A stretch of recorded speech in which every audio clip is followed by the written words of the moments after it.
Mais effectivement, l'Antiquité, c'est le fondement de l'espace public tel qu'on le connaît, c'est-à-dire d'abord en fait des lieux concrets. Ce sont des espaces dans lesquels on se promène, dans lesquels on vit. Les deux espaces publics que chacun connaît le mieux dans l'Antiquité, ce sont l'Agora chez les Grecs et le Forum chez les Romains. Et en fait, ce sont d'abord des espaces architecturaux, urbains, où on a notamment des portiques. C'est vraiment une architecture très caractéristique où on peut être à l'ombre, on peut se promener, on peut être protégé des intempéries. Et en fait, tout le monde se réunit dans la cité, dans ces espaces-là. On y fait du commerce, on y rend la justice. Et évidemment, on y exerce l'activité politique, en tout cas dans les premiers temps. Et donc c'est ce mélange des genres qui caractérise l'espace public, c'est vraiment le croisement de toutes les activités au sein de la cité.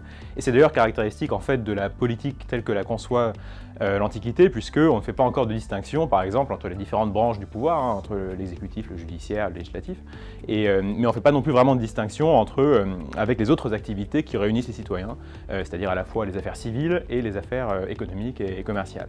Et progressivement, ce qui est intéressant avec la Grèce et Athènes en particulier, et Rome, c'est qu'on voit aussi ces espaces devenir de plus en plus abstraits et prendre une autre qualité qui rejoint un plus l'espace public tel qu'on le conçoit aujourd'hui, c'est-à-dire une notion, une idée en fait propre à la notion même de vie politique ou de république, puisqu'en fait on se rend vite compte d'ailleurs matériellement que l'Agora, le Forum sont trop petits en fait pour accueillir les réunions publiques, et donc on doit à la fois externaliser les activités politiques en créant des lieux dédiés.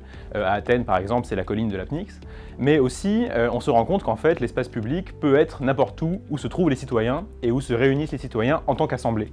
Et donc, les Grecs, par exemple, les Athéniens, lorsqu'ils sont exilés par un coup d'État oligarchique à Athènes, se retrouvent à Samos et les citoyens athéniens décident que maintenant, Athènes, c'est là où ils sont. Et donc, c'est ça l'espace public.